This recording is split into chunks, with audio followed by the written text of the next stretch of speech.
शिक्षिका तथा यहाँ प्रार्थनाको बेलामा उपस्थित हुनुभएका मेरा प्यारा प्यारा दिदी दाजुभाइ बहिनीहरूलाई म रोजी यादवको तर्फबाट हार्दिक नमस्कार गर्दछु। साथै ओमप्रकाश शर्माजीलाई पनि हार्दिक नमस्कार गर्दछु, जो कि मलाई यहाँ 2-4 शब्द भन्नको लागि उपस्थित गराइदिनु भएको छ। म आफ्नो विषयतर्फ लाग्दछु। मेरो विषय शीर्षकको बोल रहेछ बालन शाह। बालन शाहको पुरा नाम बालेन्द्र शाह हो। उहाँ नेपालको चर्चित युवा मध्ये एक हुनुहुन्छ। उहाँ पेसाले इन्जिनियर व्यापार हुनुहुन्छ। बालन शाह आफ्नो बोली प्रष्ट स्पष्ट र युवा मैत्री गर्ने सोचले लोकप्रिय हुनुहुन्छ। उहाँ बालन शाहले काठमाडौँ महानगरपालिकाको मेयरको पदमा रहेर काठमाडौँको अवस्था धेरै सुन्दर र नयाँ ऊर्जा आएको देखिन्छ।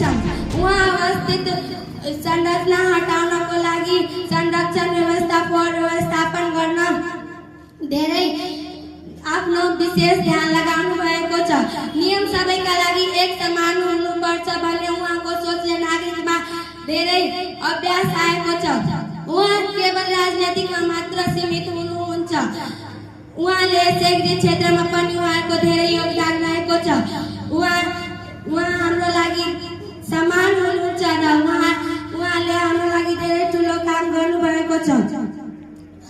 उहाँ काठमाडौँ महानगरपालिकाको मेयरको पद राजीनामा दिनुभएको छ। उहाँ नेपालको संसद निर्वाचन मार्च 7, 2082 मा भाग लिई नेपाली कांग्रेस जस्ता ठुला योगदान प्रतिगर्दनमा तयारी गर्नुभएको छ। उहाँ राष्ट्रिय स्वतन्त्रता पार्टी आरएसपी मा प्रवेश गरी पार्टीको